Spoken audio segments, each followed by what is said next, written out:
Hello and welcome. This is Paul Sandhu on Wake Up and Live Radio on Tuesday, May 20th, 2014. My guest today is the one and only golden jackass, Dr. Jim Willie. Dr. Jim is the editor of the Hat Trick newsletter that can be found on goldenjackass.com. Now, judging from the number of views and comments on the previous couple of shows I've done with Dr. Jim, I have to conclude that he has a great following all over the world. He is one of my favorite, and he is my favorite, not one, he is my favorite economic analyst, bar none.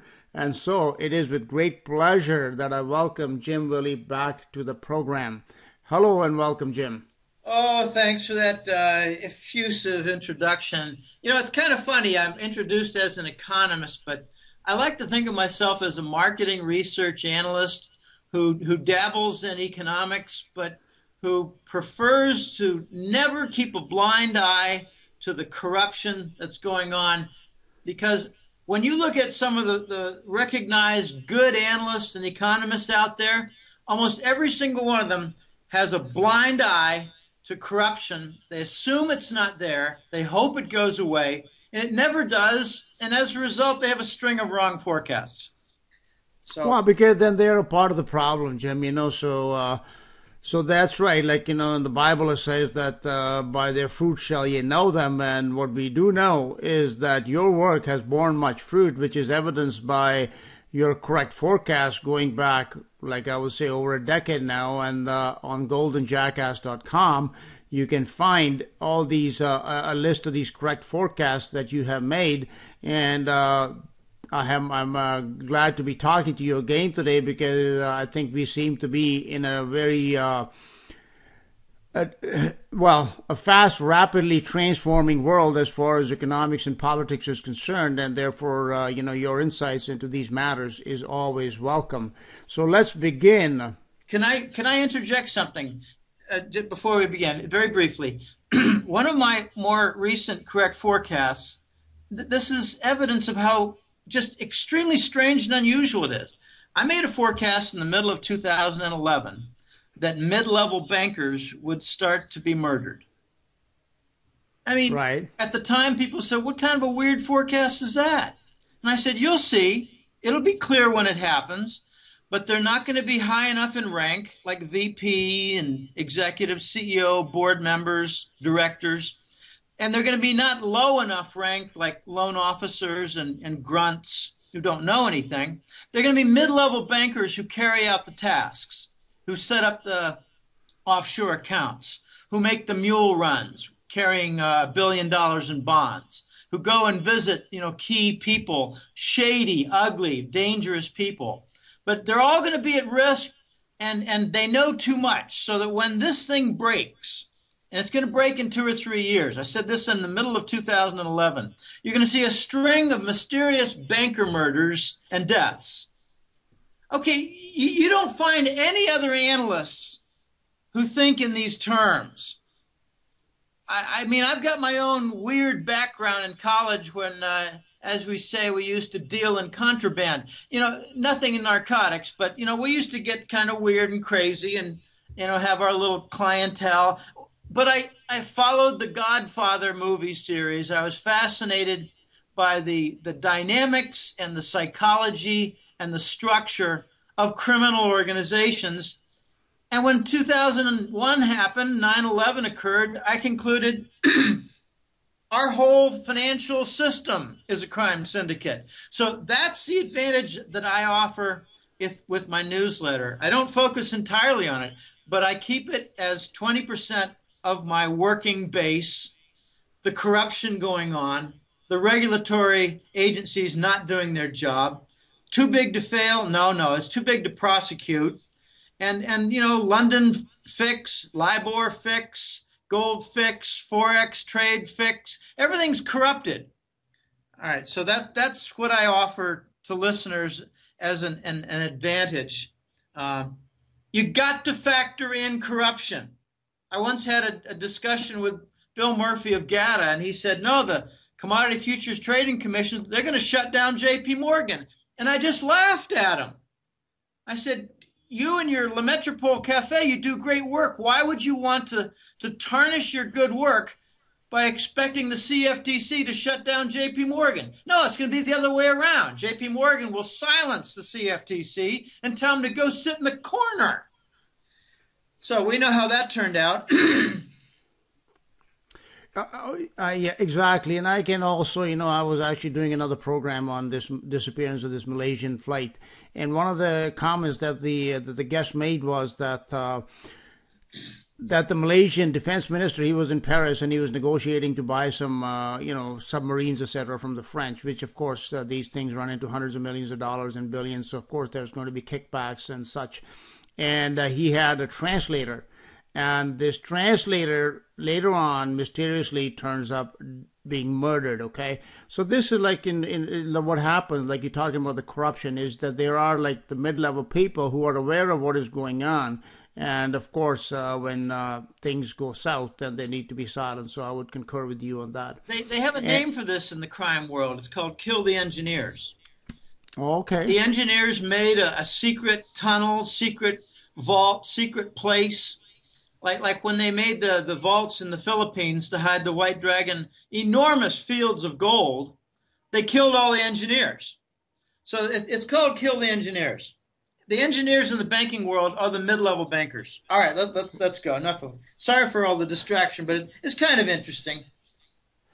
Okay, so we're gonna get started, but you mentioned something, so I'm gonna just ask you a quick question about that. This is about the silver fix. You had mentioned the gold fix and whatever. I heard the silver fix is going to be shut down. Do you have anything to say about that, or shall we just continue with our? Would you not like to answer that at this moment? Well, let me expose a little bit of my ignorance. I don't mind. I'm not a proud guy. I'm trying to study this right now. To be clear, anytime you remove a fix, you remove a real important piece to the corrupted market. But for instance, I heard a couple of years ago that Deutsche Bank was going to be broken up and it was going to have a profound effect, and look for it to rat and during the prosecution of the London bankers. And we're starting to see some of that, like right now with Barclays closing down one business segment after another. And you're going to see more of that. If you can't prosecute these big guys, you shut them down. Well, the removal of the Deutsche Bank participation in the gold fix has been really quite important. Nobody wants to buy the chair on the London gold fix that Deutsche Bank is selling. Now we hear that the London fix for silver is going to end, and it certainly is important. It means it's going to be harder for the London and Wall Street bankers to maintain the corrupt price.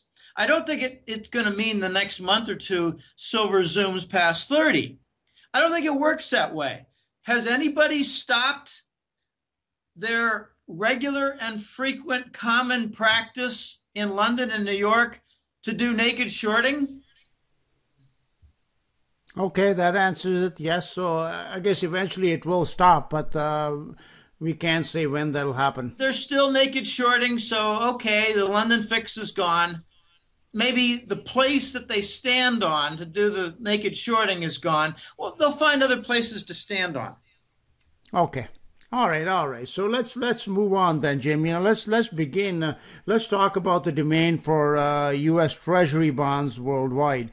It seems like there are buyers out there, such as Belgium, whose central bank has increased its USD holdings substantially in the past few months. So, what is your theory behind this fast rise in Belgian central bank USD holdings? Well, to begin with, the nation of Belgium it's a strange little place. It's the seat of the European Union Parliament. It's also a main office for the Draghi Euro Central Bank. They've got Frankfurt, German offices too. All right, so when I first heard the news of a bulge, it's like the Battle of the Bulge. Now it's the Belgian bulge. Okay, we got a new bulge in Belgium. My first thought was, well, gee, that's an easy place for Draghi to do proxy purchases of monetized U.S. Treasury bonds, monetized by the Fed, handed over the proxy in the Euro Central Bank under Draghi makes the purchases and hides it in what I call the hidey hole. I've been calling Bernanke and Yellen a liar for a long time. They're lying about the QE volume.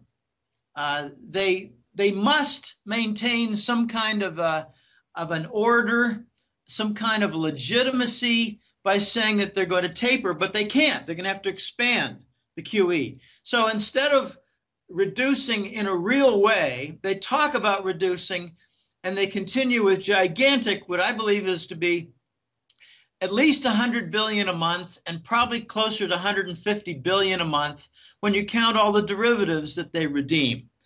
But to begin with, you got to focus on Belgium. They have a trade deficit and a current account deficit. So they don't have any extra money. Either you've got these large creditors of the U.S. Treasury debt using a different custodian located in Belgium, or you've got the Belgians and the Draghi folks acting as proxies to do purchases themselves. It's really getting quite complicated because my initial thoughts have been really brushed aside a bit. I still think that there's some QE volume being hidden there.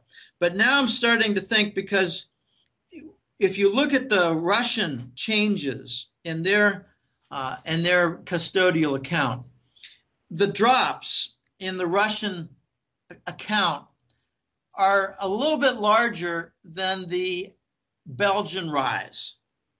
So it looks like, I look at correlations. I mean, if there's a big move up in something, I look, oh, well, what's going down? Where's it coming from? Who's doing it? And it's not showing up in the Fed balance sheet. So it had to come from somewhere. But now I'm starting to think maybe the Saudis are dumping as well. But what it's starting, the evidence is starting to accumulate that Euroclear has accounts in Belgium. And I'm trying to understand what exactly Euroclear is. I first thought, well, it's just a clearinghouse for bonds that are sold. Well, now I'm learning that it might be a place for custodial holdings also. It's not, Euroclear is not just a clearinghouse. So it's getting very, very complicated. I think the Saudis are the ones who got thrown under the bus in the last few months. They're as angry as the Russians. So if you're looking for motive, you got to look to both Russia and Saudi as locations with big, significant treasury bond holdings to dump them. Oh boy. So I do think we've got a lot of proxy activity because, when I changed the macroeconomic report to the, and this is about 2009 that I did this, to the money war report, monetary war report, I made the point that this is war.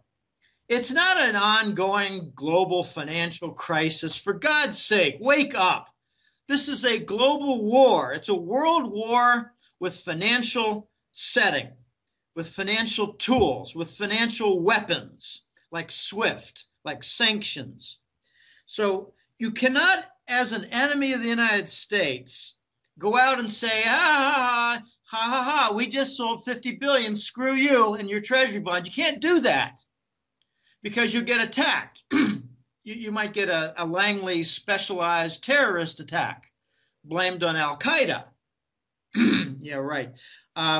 So if you're an enemy of the dollar system and an enemy of the dollar state, you use proxies so you've got some deniable plausibility. Oh, I guess I got that backward. Plausible deniability. So you got to do the same tactics that Langley does. You got to be able to say, all right, well, looks like we might have attacked you on that, but gee, we're friends and we would never do something like that. And you accuse us of using someone else as a proxy? Well, gee, that would be very underhanded.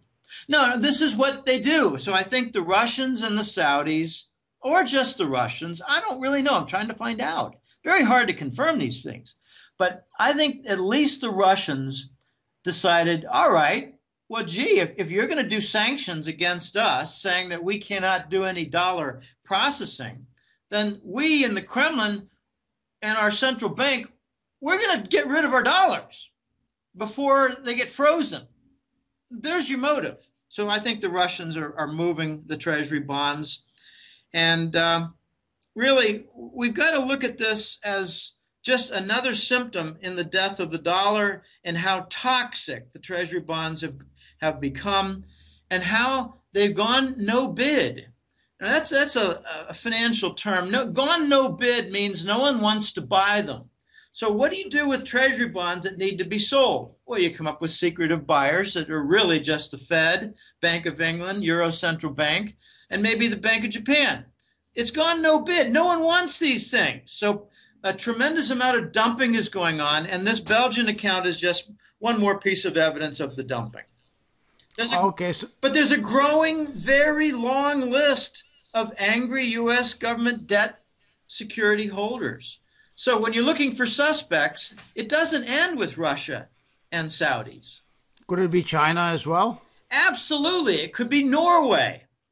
I mean, Norway is rarely in the news, but they're getting their krone currency played with by the London and Wall Street boys the same way that they're playing with the Russian ruble. And harken back to that 2011 event of the lone gunman in Oslo doing a terrorist little explosion event. I heard that that was an MI6 event, British security. Why? What was the motive? Because Norway refused to invest a couple $100 billion in the London banking system. Okay. By the way, this is so this obviously is going to increase the pressure on the dollar that is already under pressure. Oh, absolutely. And I expect that Russia and China are going to lead this movement away from the dollar. Okay, let's talk about that. Now, Russia has announced, and this publicly, this is very, I guess these things are not announced publicly unless behind the scenes, all the ducks have been lined up already. So Russia has announced the desire to see de-dollarization. That's a new term that's come around, de-dollarization. So how do you expect the movement by Russia and China away from the U.S. dollar to occur? I expect it to be in steps. They're going to be very big quantum steps. They're going to happen like torture. We all know the phrase of water torture, with little drops going on between your forehead. You can't move your head. You know the next one's coming in 5 seconds, and it's driving you crazy after a couple of hours. Well, that's kind of how it's going to happen here, except they're not going to be droplets of water. They're going to be more like, dumbbells weighing 50 pounds that land on your chest. They're going to happen every month or so, and I think the time between events is going to accelerate. The first step, take a look at what's been happening in not just the last couple of years. I go back to 2007 or so. I could be wrong by a year or so, but Brazil and China announced a very significant yuan swap facility. Okay, that was 7 years ago. So for the last 7 years, you've got a long list of nations participating in yuan swap facilities. Well, what are they? Well, it's 3 or 4 Chinese large banks and 3 or 4 Brazil banks. And when Australia announced that they're going to do a swap facility, they had to pony up and list 3 or 4 major Australian banks. And what they do is they settle trade between the two countries without dollars. So we don't have this new arrival phenomenon of non-dollar trade settlement. The yuan swap facility was that, and now they've got a list of 15 or 20 nations. It's a long list of nations that don't do the dollar trade settlement on a net basis between the two countries. They call it bilateral settlement. Well, that's beneficial to both countries then, is it not? Well, it is, but it's unbeneficial to the United States because it doesn't get to collect fees. And furthermore, it takes those two countries that participate a little bit farther away from using treasury bonds as their reserve asset in their banking system. So if Brazil and China started doing this, and as a result, Brazil buys fewer treasury bonds, the United States would say, well, it's not a big deal. But if you got 20 nations that are doing the same thing, you develop a critical mass, which is a real important theme of mine in the last month or two, critical mass. If the non-dollar participants, if the, what they call the dollar alternative trade solution participants develop a critical mass of, say, 65% of global trade, well, then they don't need the dollar, and they're not going to be too concerned about vengeance by Washington and New York. So what we've got now is a nucleus. I call Russia and China the belt. It's a firm belt. It girds the whole Eurasian trade zone and the BRICS. The R in BRICS and the C in BRICS, B-R-I-C-S, that is from Russia and China. But now the BRICS nations are growing, and they're giving themselves a name. I saw a list of countries a while ago, and I should have taken closer notes, but I run across a lot of information. It's very difficult to retain it all, and I do pretty well retaining information, but I think that I read that there were something like 80 to 85 countries that are now part of BRICS plus Associates. It's like a law firm, BRICS and Associates. Well, this law firm, which they call buffets here in Spanish culture, buffete, this big buffete, it's like a big buffet of countries that want to eat without dollar, forks, and knives.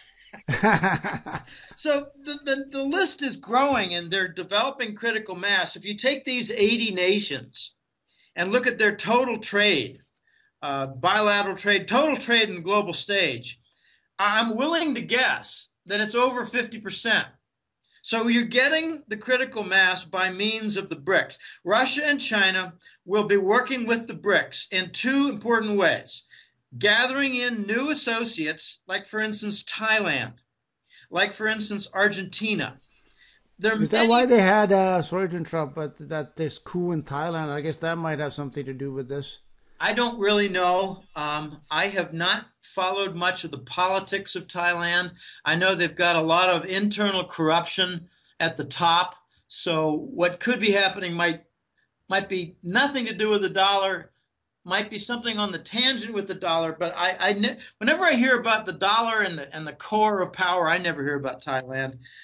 We hear about them with the Asian meltdown of 1995. So I don't really know. But the two objectives of Russia and China are to build the BRICS, but then also build the development fund. And the development fund, the BRICS development fund, I think it's a funny name. They're trying to get this legitimacy of having it for, say, African railroads. So is that a competitor to the IMF? Well, it could be, but if they want it to be perceived as a development fund for the IMF, then they're doing a really good job, because what I think it's going to morph into in a grand transformation, and it might just be a second chamber for the same, under the same roof.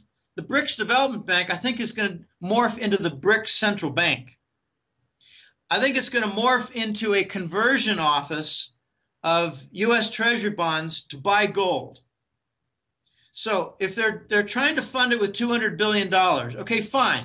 $200 billion is one hell of a lot of money to make Tanzanian railroads and Nigerian railroads and Kenyan railroads.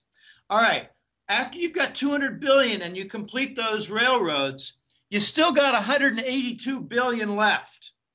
Now, I think what's going to happen is the BRICS, with the main impetus, Russia and China, are going to build their central bank, and it's going to be a gold trade central bank.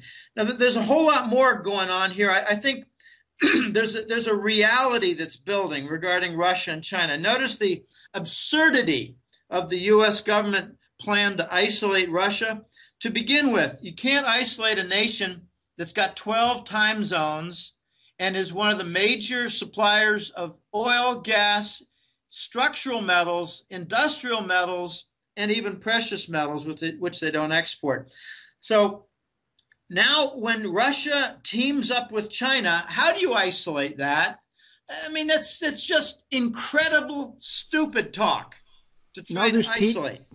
This team Russia-China, it seems to be, getting bigger all the time. Like now I've been reading up that their cooperation it's going far beyond just oil and gas into they're doing like space exploration, they're trading military technologies, they seem to be joining themselves at the hip. So in terms of economic development, what level of cooperation do you expect to see in the future between Russia and China, or that has already occurred?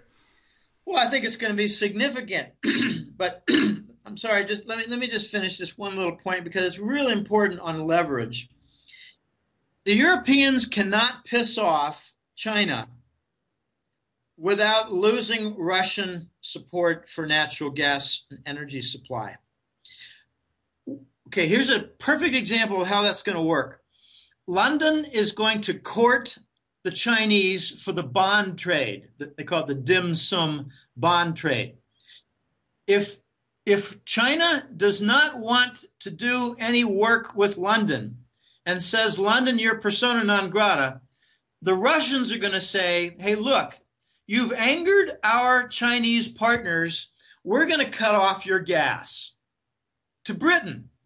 So the Europeans are going to have to cooperate with China, cooperate with the bond trade, like in Frankfurt, Germany, like in Paris, France, like in Zurich, Switzerland. Cooperate with China, or else they might risk losing their gas. That's just a tremendous amount of leverage going on. There's another key piece to this whole thing with Russia and China, and that's the role of Turkey and the role of Saudi Arabia. I think Saudi Arabia has already turned to what I call to move under the Chinese wing, and Turkey is going to flip, and I call them the ferrymen. They're always sitting in the middle. They own the Bosporus Straits. They take tolls. But to answer your question here about economic development between Russia and China, I think a tremendous rise is being planned right now for direct capital investment by China. Remember, they've got $3.5 trillion of reserves. They're going to lose some of it in the Treasury bond, U.S. Treasury bond conversion, the default, the structural, I don't even know what to call it. It's going to be this structural default, reconstruction of the U.S. debt. There's no way in hell that the U.S. is going to honor all this debt. They're going to write it down. They're going to be write-downs. So right now there are deals in progress apart from the Beijing Holy Grail. There are deals in progress where China is going to be permitted to do more direct investment straight into Moscow, into their financial markets, into their major corporations, which I think China needs to build up. They need to build up their financial markets. They need to build up their industry. And here's a key point. Russia and China, in particular Russia, they need to build up and fortify and make more modern and full of integrity their legal system. If you've got a tort, if you've got a claim, a complaint in Russia, good luck. What are you going to do? And you just forget it. You're going to have to hire their mafia. There's just very little legal recourse in a great way. In London and the United States, it used to be tremendous. In parts of Western Europe, very, very solid for legal remedy. You just don't have it in the United States anymore. It's like, well, what's the national interest? Oh, what's the national security implication? And you can't even get, say, legal recourse for shareholders of the GLD, Gold Exchange Traded Fund. You put together your shares, you want to get gold delivery. Forget it, contract violation, and you can't. There's no legal recourse. There's no legal recourse for, say, a COMEX gold or silver futures contract. You want delivery? Forget it. It's a contract. Who cares? United States, not a legal system anymore. Russia wants technology transfer. And I think China is going to be a conduit for it. You talk about economic development. Well, I think there's going to be technology development in Russia. China is a conduit. By that I mean China already has significant Japanese technology put into place. And it's been so significant and so powerful and in great volume in China that it has resulted in Japan losing its trade surplus. Japan has a small trade deficit now. It's because Japanese firms built big plants in China to make cell phones, to make disk drives, to make whatever, Walkmans, iPods. All the iPods are made in China. But there's now the German angle. I don't think that China is going to be a conduit for German technology to go to Russia. Germany's just going to deal straight with Russia on that. So you've got a lot more going on. There's going to be development, commercial development, and it's not going to be so much technology transfer, but it might with LNG, liquefied natural gas. But look for China and Russia to continue in their East Russia, Siberia, Pacific Russia, Sea of Okhotsk.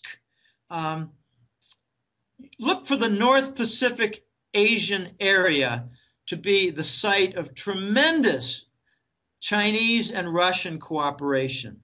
I've heard some strange stories, very hard to confirm, but the Russians are trying to get, with Chinese help, North Korea to cooperate with a pipeline to supply South Korea. That's a heck of a lot cheaper than going through the ocean. So, we might have to see a regime change in North Korea. And there were some rumors last weekend that Kim Il-jung, or whatever the name of that little crazy psycho pervert, I don't know exactly what his name, but the guy with the funny haircut. Yeah, Kim Il-jung. I call him the guy with the funny haircut. Kim is ill. Okay, he's going to have to go. And a strange thing has happened with China that might help the Russian cause there. China has denied oil exports to North Korea for 3 months. So I think they're trying to force a situation there. This is getting very weird, and what's likely to come, this is a picture far off into the future, not decades, but several years. I think we're going to see a rise of Russia and China, but recall that they don't have any long tradition of democracy. So if China and Russia rise at the expense of, say, Britain and the United States, which have been long bastions of liberty and capitalism and rights. Remember that in the 14th or 15th century, the Magna Carta came to be in England, and the Declaration of Independence and the Constitution of the United States were very important documents. Now Britain and the United States are what I call the axis of fascism, and 9/11 was their coming out party, and the Patriot Act was their Gestapo manifesto, and the National Security Agency in the United States was their Gestapo in fact and force. So Russia and China might become the next global leaders, but all you need is 6 to 10 years after that happens, and they'll slip into a fascist state because it's the natural progression. Fascism is founded in a coordinated linkage between big business in a corrupt way with government. So, you already got the state-owned businesses in Russia and China. For it to fall and become a key part and integrator of global fascism seems to be natural. So when people talk about this NWO and stuff I don't like to discuss much, I just call it global fascism. I don't think it's going to be integrated from the Swiss castles and the Tower of London. I think it's going to come from the Russian and Chinese belt, and around 2020, the year 2020. So, so that doesn't sound like that doesn't bode well for the common man then anywhere. That doesn't sound what for the common man? Bode well. Oh, bode well. Yeah. No. The common man and common woman does not have much to look forward to in terms of liberty. No, I say to friends of mine, I have full trust and faith in my government that they want to kill me and sell my liver. Okay, well, I mean, I'm laughing, but I would 100% agree with you. Now, one possibility is that with this Russia and China cooperation, could they possibly force each other into having some sort of democracy or liberalization or rule of law? Because otherwise they wouldn't trust each other. If Moscow is to become like a major banking center for Russia, for China, and it'll naturally become more industrialized. Do you think that's a possibility, that they both have to sort of walk away from this fascist model if they want to do business with each other? I just don't see that happening. Look what's happening right now in say, some of the Ukraine aid from the IMF. Where did Russia set up the structure of their loan to Ukraine? But in London. There's no Moscow president like saying, oh, gee, the firm and sturdy traditional Moscow financial system and its sturdy traditional court system. No, it's London. So where's China going to rely on? You don't hear about anything about, oh, the sturdy legal and patent protection coming out of Beijing and Shanghai. No, it's Hong Kong. No, what we're going to see is Russia and China rely a lot more on London and Hong Kong, but I've got a good gut feeling that they're going to rely on Berlin and Frankfurt one heck of a lot more. Germany. Watch Germany. Already we got a big dim sum bond, which is a yuan, they call it RMB, renminbi, a yuan-based bond that got floated in Frankfurt, and they're giving them a name.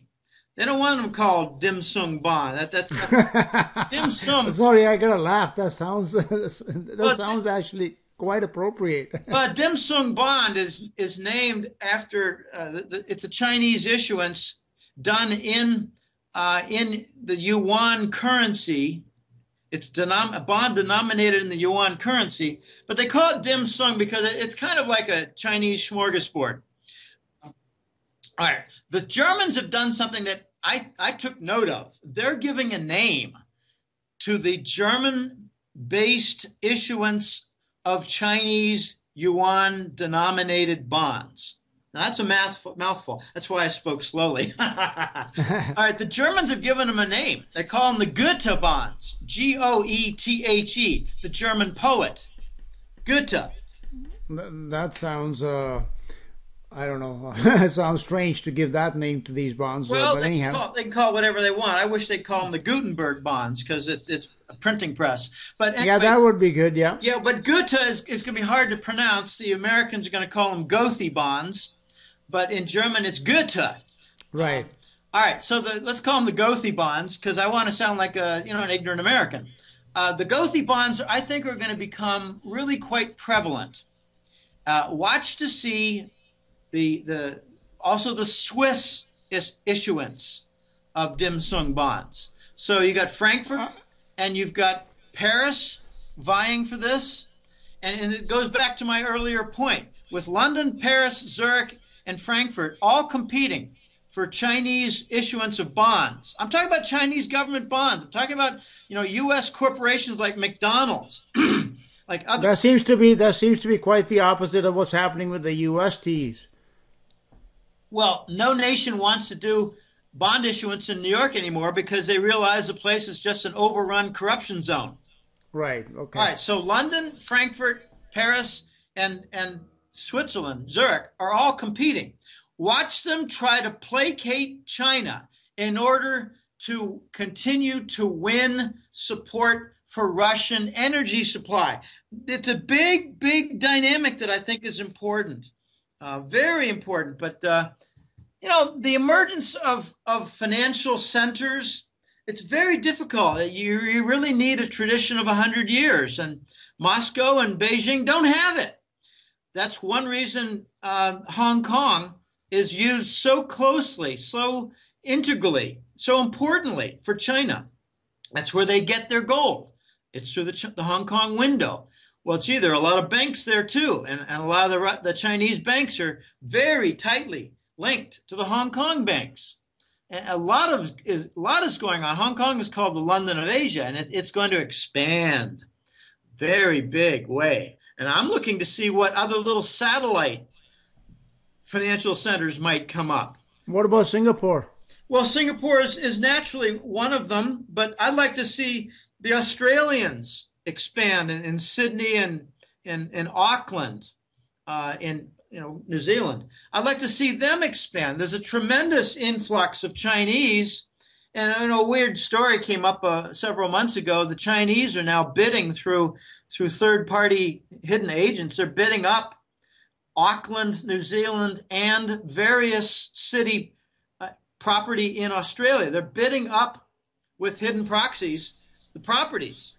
That's what's happened in Toronto, by the way, and Vancouver too. Well, I think they're bidding on properties, but what they're doing in Australia and New Zealand is they're radically changing the prices. Oh yeah.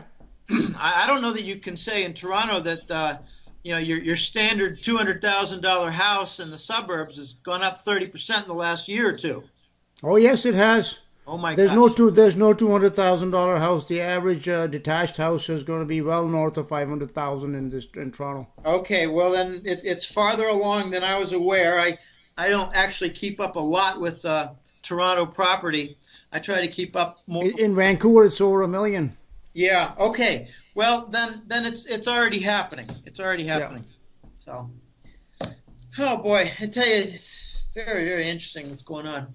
One thing I think is what can you say about this Shanghai free trade zone then in regards to this what we're talking about here, and also this full convertibility of the yuan that's soon coming? Well, the Shanghai free trade zone is going to be extremely important. It's going to happen sooner than people think. I heard that it was going to happen in June. It might actually turn out to be July. The important aspect of it, well, there's several. First of all, it's going to involve fully convertible Chinese yuan. The RMB is going to be fully convertible, which means you can take it to a window in the free trade zone of Shanghai and convert to Swiss francs. You can convert to British pounds. You can convert to Norway krone. You can convert to Colombian peso. You can convert to anything. Might take more time for a secondary currency, but as of now, that's not the case. They did not have a sturdy capital account. Another important thing about the Shanghai Free Trade Zone is that no Wall Street and London investment bankers are permitted inside the gates. Period. They don't want any more corruption. You also have... Well, good for them. Yeah, well, good luck in enforcing that. Because you're going to have other banks involved, and how are you going to know whether a certain XYZ Corp bank out of Cyprus or Switzerland is not really a front for JP Morgan? Good luck with that. The other thing is that the bank accounts in the Shanghai Free Trade Zone, FTZ, you're going to see that acronym a lot. The bank accounts are going to be 100% secure and private. It means that the U.S., the British, and whatever, when they come for a request, you got a John Smith here. We're looking to see if he's got any bank accounts in your Shanghai FTZ. They're going to tell him to go screw. Get the hell out of here. This is a free trade zone. What part of free trade do you not understand? Get out. So it's very important. There are many other aspects to it. For instance, and I'm not an expert on free trade zones, but I try to learn. They're going to have simpler compliance with customs inspections. They're going to have simpler orders for transnational standards, like say for electricity and appliances, and standards say for also computer equipment, networking equipment, telecom equipment. The standards and the inspections for customs. There's a whole lot more than just that. But let me leave it there because I'm limited in my knowledge on it, to be honest. There's going to be a lot of Chinese yuan usage on an international way there. It's going to be, this is another important factor for the free trade zone. You're going to be able to see the Chinese go into the free trade zone and say, borrow Swiss francs and use the attractive interest rate from the Swiss system, or go in there and borrow some money from a Japanese bank, and then take the money and invest it wherever they feel like, maybe in, say, a California office building. So the Chinese are going to see some commercial freedoms. They're going to be able to borrow wherever they want through the free trade zone, and then invest wherever they want through the free trade zone. This is revolutionary. It is revolutionary because the Chinese, they already have invested so much around the world. I mean, it looks like they would be able to buy the rest of America that they haven't already bought. Well, that's true. It's going to be accelerating. And what I expect to see is another free trade zone emerge just across the Chinese border from Hong Kong.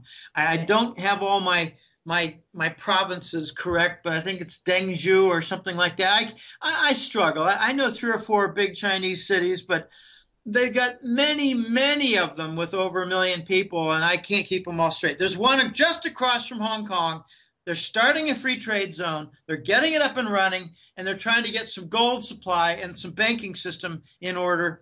And it's going to happen quickly. Look, we're just going to see seeding all over the place, seeding across China of these FTZs. Wonderful. Now, is this where there'll be, what about these gold-based letters of credit or gold trade notes that are also in the works? Well, I think that's going to be how the gold standard returns. You're seeing an absence with the yuan swap facility of U.S. dollar-based settlement. You're going to see a lot more cross trade with China and Russia with the yuan and ruble. But eventually we're going to see the yuan much more used for, say, here's what I think is going to happen. The Russians are going to say, you want to buy our oil and gas and maybe some of our metals? Pay us in rubles. Screw you and your sanctions. Pay us in rubles. You find a way to get the rubles. We'll help you. But that's going to really crush the efforts by New York and London. Who are playing games with the Russian ruble, suppressing it. All right, the other thing that's going to happen is the Chinese are going to say, you want us to buy oil or whatever? We're going to pay you in yuan. So that's how the ruble and the yuan start to get used much more on the global trade stage. The Russians are going to demand it for payment, and the Chinese are going to demand to use it for their purchases.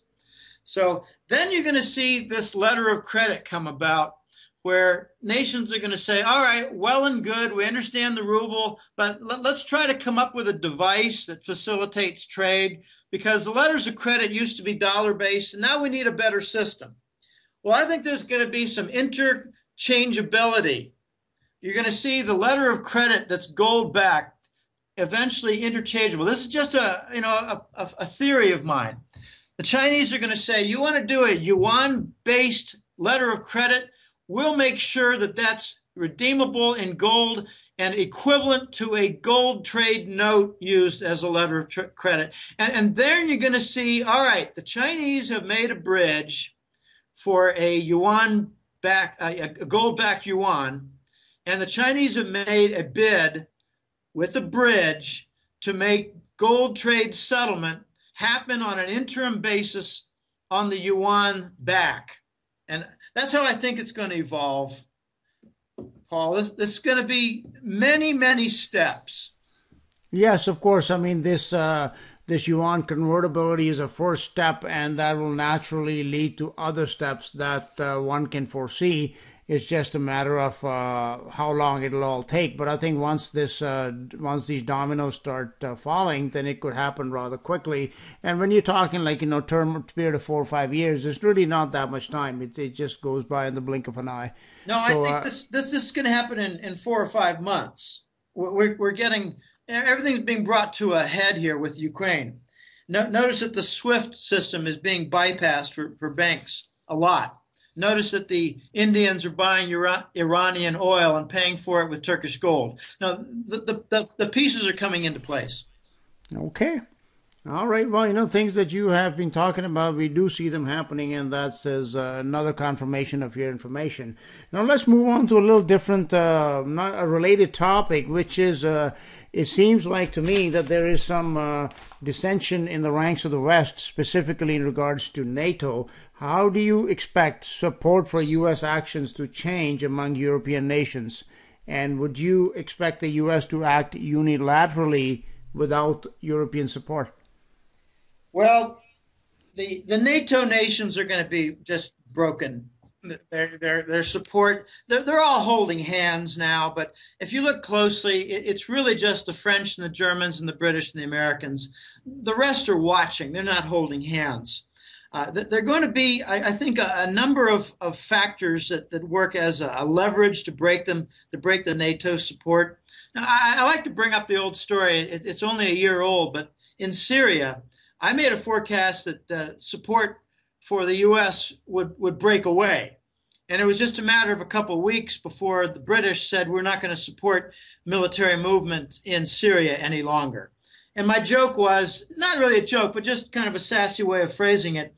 Downing Street in London, they got a phone call from the Kremlin and Gazprom saying, you keep this up and you're going to have a cold winter. You're not going to get your Gazprom gas supply. So what we're going to see is backroom negotiations involving, say, weapons deals. Right now, a lot of German giant diesel engines are being used on ships for China. You've got the Americans and some certain Russian rockets that are being used. And Elon Musk and his SpaceX program just won a court case.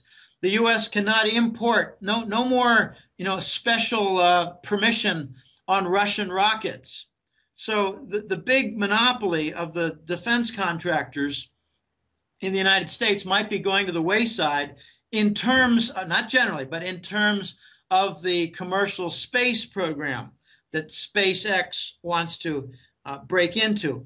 Now, watch Russia and China say, hey, look, we got some big French weapons deals for an aircraft carrier for helicopters, the Mistral, and that's going to go through. And, you want to continue to do these things with us and conserve your jobs in Europe where you're already having economic woes. Well, we can help you to keep your economy in standing. We'll continue to buy your French and German components and weapons. And if you want, we'll even sell you some missiles that are a generation ahead of the U.S. cruise missile. No, this is going to be a real lever.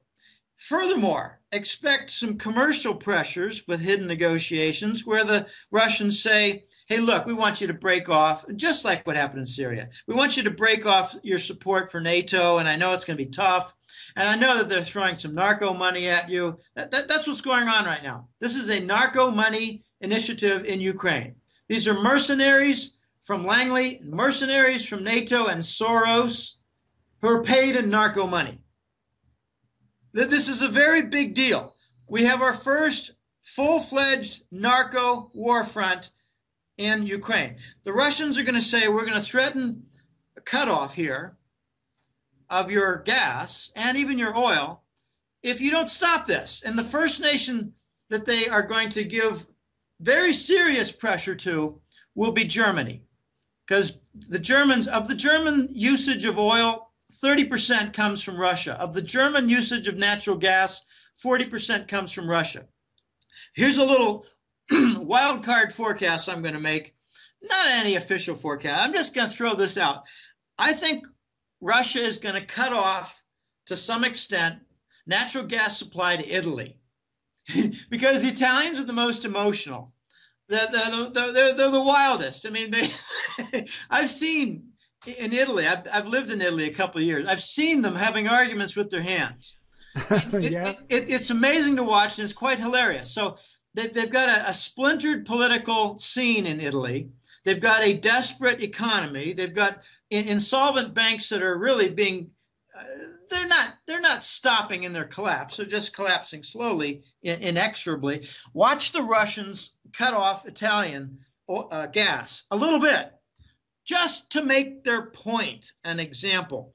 But the Russians are doing something else, and they've started this. Oh, it wasn't just a couple of years ago. It was 5, 6, 10 years ago. They're doing two things: building other pipelines. They call them the South Stream and the North Stream, Nord Stream. And I think they go through Turkey and they go through the Arctic, the North and the South. So they're building alternative pipelines that don't transit through Ukraine. The second thing they're doing is something closely with the Germans, and that is liquefied natural gas, LNG facilities in the Bering Sea, the North Sea, the northern German ports. I mean, they're already cold, so you don't have to freeze them too much more in the middle of an Arctic winter. Right. So, it's a perfect setup. So the Russians are doing what they can to reduce the amount of gas that gets to Europe through Ukraine. This is so right now, most of it, if not all of it, goes through Ukraine, does it not? Not right now, no. I think it used to be something like 70%, and now it's something like 45%. These German LNG facilities are significant, and I believe one of the two of the South Stream and Nord Stream has been completed and is operational. I believe the South Stream is close to being all connected up, because I saw a bunch of photos from Croatia and Serbia. They're doing connective welding work on the big pipes. These are big-ass pipes. I mean, they're like 10 feet, 15 feet in diameter. It's for national supply. It's not for an individual site supply. So one of the two big streams, I think the north is done. The south is almost ready. They're talking about 2015 fully operational, I think, for the South Stream. These are very complex, and you've got to get all the contracts in place with the countries. You got to get all the royalties, transit fees, and all this stuff. There's development of gas fields in these areas, and it joins up with the pipelines. It's not just a Russia to Poland. There's integration of some additional fields. This is really advanced stuff. The Russians actually complain. They actually say things like, "We're getting the most grief out of Ukraine, where we have our oldest pipelines that are in need of the greatest amount of maintenance and cost us the most to maintain." Wow, okay. The Russians would like to cut off Ukraine. Ukraine's a pain in their ass. Of course, yes. Yes, so it looks like they are, in the process of doing that anyhow, like bypassing Ukraine. And if the intent of the West and NATO was to use Ukraine as leverage against the Russians, it doesn't seem to be working. No, it doesn't. I think you're going to see the splinter. I think we're going to see some examples of Gazprom cutoff. The big threat, and the Russians do not want to cut off the German supply. So then the Germans might cut themselves off from NATO instead, because, they're too dependent on Russia, aren't they? That's what I think is going to happen. And the one who loses is going to be Merkel. I've heard from a German source, a very good, smart guy, who's given me information in the past few years. It's been excellent and proved to be reliable. He told me that Merkel is on the way out, even though she just got reelected. And I said, well, wait a minute, just because of her support for the West and the bankers and the EU and the IMF? And he said, yeah, because German corporations, including my own, he said, we're 90% aligned with Russia. We're not aligned with these bankers. So, what the hell's going on? We're going to see backroom pressures and constructive engagement between Russia and Germany. But we're going to see examples elsewhere. Here's another little wild card forecast. I think Russia is going to cut off Poland for energy supply. Just cut them off temporarily. Because that's where the staging grounds were for the Langley and the Soros mercenary groups before they invaded Kiev, Ukraine. Right. Poland. Yes. Yes. Yes. Now, what kind of brain dead boys are running the show in Poland when they've got over 95% natural gas dependence on Russia? That's what I call brain dead. So then Russia seems to be holding most, if not all, of the cards here. Yeah, absolutely. And that's how I interpreted it back 2 months ago when Ukraine started. I said, well, gee, with Russia holding all the cards, the U.S. wants to sanction them into doing what? Killing the petrodollar standard? What kind of stupidity is running Washington, D.C. and New York? So what I've come up with is a different conclusion. It's obvious that the Washington and New York boys are corrupt to the core. But by imposing Russian sanctions, threatening Russian banks, and forcing them to basically conduct their energy trade without using the dollar, what Washington and New York are essentially doing is telling the Russians, please kill the dollar global reserve standard so that we don't have to. So then this is a planned ploy at work here.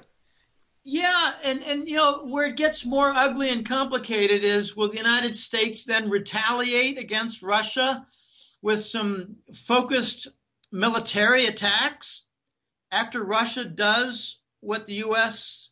requested, what Russia complies? So this is getting very weird on the chessboard, but anytime you bring on the chessboard, you got to realize that we have a master sitting on the other side. I saw a funny picture a while ago. I hope I'm not repeating myself. There was 5 chessboards, and Putin was on the other side on all 5 chessboards, and the Western European leaders, including Obama, were on the other side. Putin was playing 5 different leaders' chess at the same time. And, you know, my joke was that Obama was having a lot of confusion there because he was looking for the black and the red pieces and jumping them like checkers. He didn't understand the pieces. So you got a master involved, and I think this is what The Voice told me way back 2 months ago. He said Putin just created a vacuum, let the U.S. and the NATO come in, and wanted all of Western Europe, but in particular Eastern Europe, like Bulgaria, Romania, Poland, Czechoslovakia, Slovenia. He wanted the Eastern European nations to see what the U.S. and Western corporations do to Ukraine. I call it rape and pillage. And we're seeing it. Kiev lost its central bank gold. Kiev lost its government funds. They went to Switzerland along with oligarch huge accounts. And now we're getting fracking of their gas fields and contaminating their water. We're seeing Monsanto seeds, GMO, I call them cancerous seeds. So we're seeing, they're already seeing, these nations are witnessing what's going on in Ukraine. And it's just a matter of time before they beg to Russia, we'd like to come under your fold. Yes, and also they have that Slavic connection too. I mean, these cultural things are important. Historically, there has been that East-West divide. So, I mean, Bulgaria and Romania and these nations lining themselves up with Russia.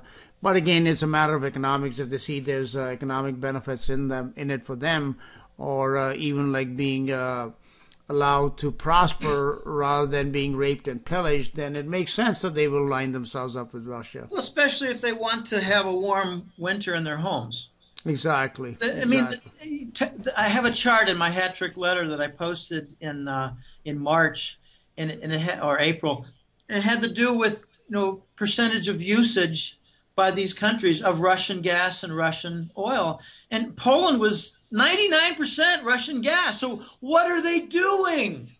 That doesn't make sense. Those guys, they must have been paid some big Swiss accounts in order to do these, to have these NATO boys on their ground. Otherwise it doesn't make any sense. Well, I think there's another side to this. I don't think the Polish people even know. No, No, I guess they don't, but the leaders sure do. Jim, it's been just over, like we are over past the hour, but if you have time, I just wanted to briefly have you talk about what's going on in Southeast Asia, which seems to be a hotspot all of a sudden. So how will key elements of Southeast Asia fall into line with the Eurasian trade zone? I think it's going to happen over energy and pipelines. I heard from a contact, he's actually a radio host in Tokyo, who's fluent in Japanese and been there for, I think he said 15 years. The Japanese are working closely with Russia to build pipelines in South Korea and Japan. And I'm talking about connections maybe across the ocean bed, the ocean floor. So also, the Chinese are being asked to invest more in the Sea of Okhotsk, which is, it's connecting. It's connected. It touches Siberia, but it's also on the Pacific coast. There are tremendous prospects for offshore oil and gas there. The Russians have asked the Chinese to invest money to develop LNG facilities on the Pacific Russian coast and to develop the fields in what they call Eastern Russia, the Siberian fields. And we're going to see the Holy Grail announced in the next week or so, several days, a Beijing meeting. It's for 20 years or more of Russian-Chinese cooperation. Do you expect that to be signed? I was reading somewhere that there's still some bones of contention. So, but you think it's going to be signed and a done deal? I don't think the entire set of contracts is going to be signed and done deal. I think what they're going to do is they're going to make a big show of the 90% success that they do have. They're not going to want to focus and cater to the Western press and say, we got a failure here, we got a failure there, we can't agree on gas payment price for 10 years hence. No, they're going to focus on what they do have and focus on how certain elements will be negotiated on an upcoming imminent basis. And 5 years from now, there'll be a renegotiation of such and such, and they're going to focus on their success, their foreign direct investment, their pricing. And the big issue is the Chinese investment cooperation for the pipelines coming from Siberia. These are really long, 1,500-mile pipelines, and they're very expensive, and they go through rough terrain. They go through cold climate. The Chinese are going to be investors in this. This is the big, big deal. Connecting Russian pipeline systems to China, guaranteeing the Russian oil and gas, and the Chinese pay for it in multi-year contract. That is the Holy Grail. And the irony of it, it's kind of funny. The Russians are going to say, we're going to want payment in yuan, not dollars. And the Chinese are going to say, sure.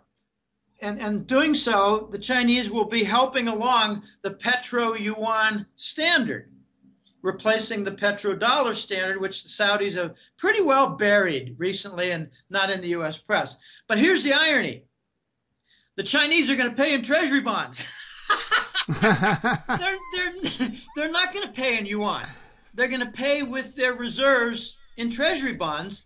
And which will then find their way into Belgium, I guess. Well, we may find a bigger Belgian bulge. The Russians, I think, are going to find a relationship. Again, remember my comment. The London bankers are going to want to cooperate with the Chinese on the bond trade, the Chinese yuan bond trade. So they might do a favor for the Russians in processing the Chinese treasury bonds given to the Kremlin for energy payments that the Kremlin takes to London. Right, okay. I think we've got a triangle coming that will prevent Great Britain and the United Kingdom, London in particular, prevent London from falling into the third world like the United States. Yeah, I guess those London boys have had a lot of practice going back some, 500 years or more. At least over the last 300 years, they have been the place as far as these money instruments, etc., are concerned. So, I mean, they know how to protect themselves in all circumstances. Well, they've got 20 big banks. Russia has 2 or 3. United States has 10. London has the 1,000 years of experience with banking. Right. And Russia and China are going to use that to their advantage. Not As will London to its advantage. Well, yeah, but it'll be a mutually beneficial deal. But who will it not benefit? The U.S. The U.S. Yeah. And the dollar. This is going to be, London, I think, is going to become a dumping ground for the dollar and the treasury bond. And furthermore, when the BRICS Development Bank opens up its second chamber of the BRICS Central Bank for gold, I think the conversion for the gold will take place in London. And you know, London and Hong Kong. London, I think, is close to drained. They're not drained altogether yet. They're close to drained. 1,000 tons a month of gold have been drained out of London since March of 2012. We're talking two full years. So you know, look for Japan and South Korea to be key. But there's one other nation that's going to get some news, and that's Philippines. The Philippines. Yeah, what's with this deal like they just signed with the U.S., a big defense agreement and everything? Well, how does Philippines fit into this? Well, they got tired of back-to-back HARP hurricanes. No, I'm not joking. I really wish laughter were not part of this. Philippines got whacked with back-to-back HARP hurricanes, causing devastation, thousands of lives lost, millions of dollars in property lost, business disrupted, and they decided, okay, U.S., you want a military base? We can live with that. And the military base contract is bigger than it was in the 70s. Yes. I believe it's going to be the only thing the United States gets out of their Obama administration, mealy-mouthed, weak-kneed Trans-Pacific Partnership, and all the little ASEAN, Southeast nations of Asia, who joined the TPP with Obama. I think they're all going to change their minds. They're going to realize we made a deal with that puts on the table meals of nothing burgers. And the Southeast Asian nations are going to join up with the Eurasian trade zone, join up with China. And, you know, we got some little red herrings that the Chinese are playing some bully tactics offshore of Vietnam with, you know, oil and gas platforms. And Vietnam doesn't like it. So China better be a little more careful and offer something to Vietnam so that you don't get, you know, Myanmar and Laos and Thailand and all these little nations turning against China. China needs Southeast. But that could be something that's being instigated by the Langley boys down there. You know, there's all this anti-Chinese sentiment because I think the Chinese are pretty good chess players, and they're smart enough that to know that they can go into you know, Hanoi or into Vietnam, to Saigon or something, and offer them a few $1 billion, and they'll be in their pocket. So I don't think they'd want this kind of overt tension between them. So that may be just a false flag at play here. It could be. I'm expecting China to become the global diplomat, and they're going to solve their island dispute problems. They're going to solve their offshore problems. They're going to solve their access problems to the open Pacific, and they're going to use Russian help, and they're going to use gold, and they're going to use this Eurasian trade zone and all the pipelines to do it. So hey, it's been a pleasure being on, Paul, and it's been great. I've got to close it here. I'm sorry. No, that's fine, Jim. You know, please go ahead and do a quick wrap up and let the listeners know about your website and your contact information. And as always, it's been a real pleasure for me and on the listeners too. I'm sure it will be. Okay. Well, the website is goldenjackass.com. As it sounds, no hyphens or whatever in there. www.goldenjackass.com. I've got a free area. It's the main web page, and that contains a lot of public articles and interviews like this. But you can go in there and you know, educate yourself. I don't mean to be highbrow or anything, but a lot of people are new to this. They're not familiar even with what the dollar means as a global trade instrument. They just think of it as the currency for the United States, where they, you know, pay their rent and pay their bills or whatever. So come up to speed somewhat, read some public articles, listen to some interviews, and then sign up for the newsletter. I've got 2 publications, 2 reports each month. One's called the Money War Report. It's for higher level. And one's called the Golden Currency Report. That's for lower level. And I don't mean lower level in terms of, unintelligent things. I'm talking about ground level versus higher level, like the global battles for retaining dollar control and the Ukraine battles. That's almost always showing up in my Money War Report, the petrodollar battles and the Money War Report.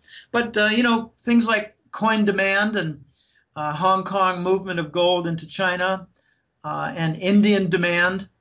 Those are ground level issues, and they show up in the Golden Currency Report. So go into the website, and I just had my 10th anniversary. I'm very psyched about that. Things are going well, and I'm sad to see a number of competitors go by the wayside. Sort of. I mean, some were my friends, but when you stick with the gold mining stocks and you continue to expect the best to come out as an outcome, and you expect the regulators to do their jobs and expect the markets to become honest, I think you're clueless as a newsletter writer, and they've gone away.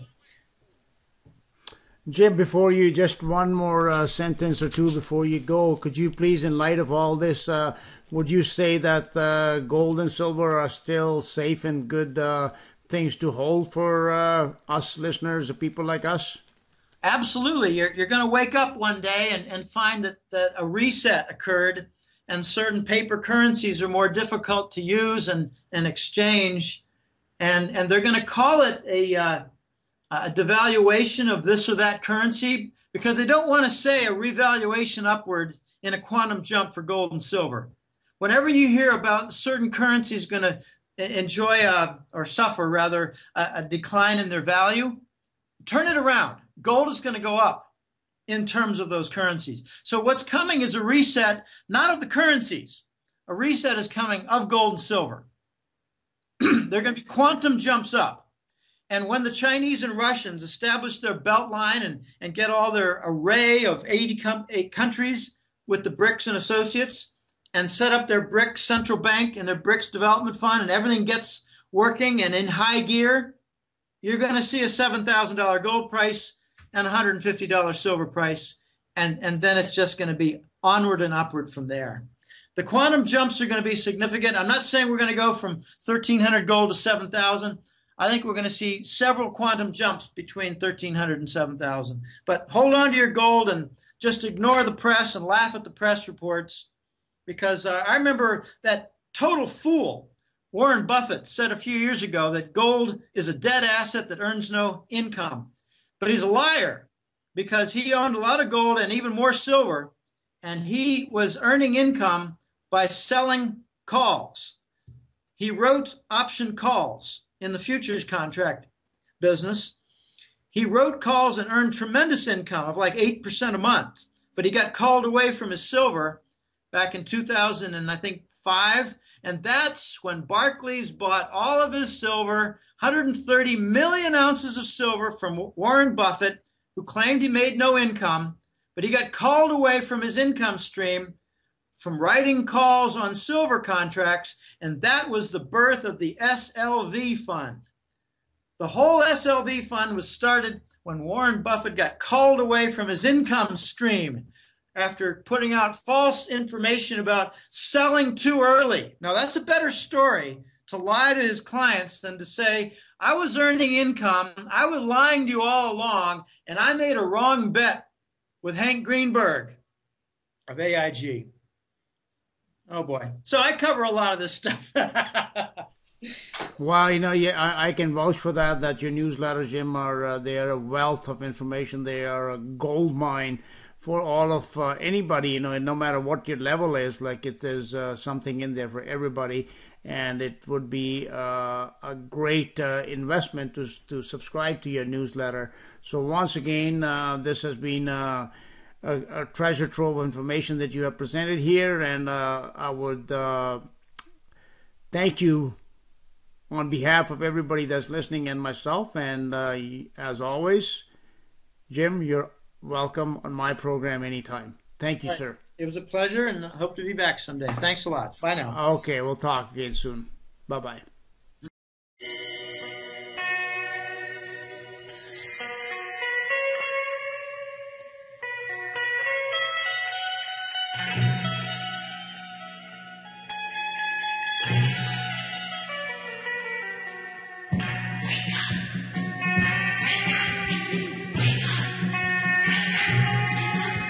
You gotta wake up to a world that's real. You gotta rise up and make it feel. Life in full measure is more than just pleasure.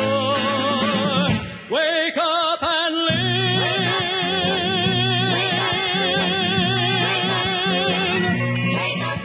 You gotta wake up to a world in need. You gotta get up and begin to lead. A life in full measure is more than just pleasure. Wake up and live.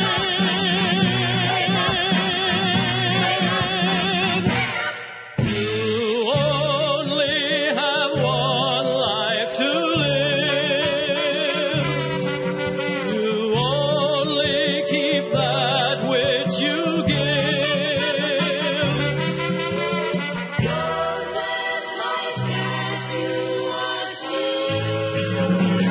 Wake up and live.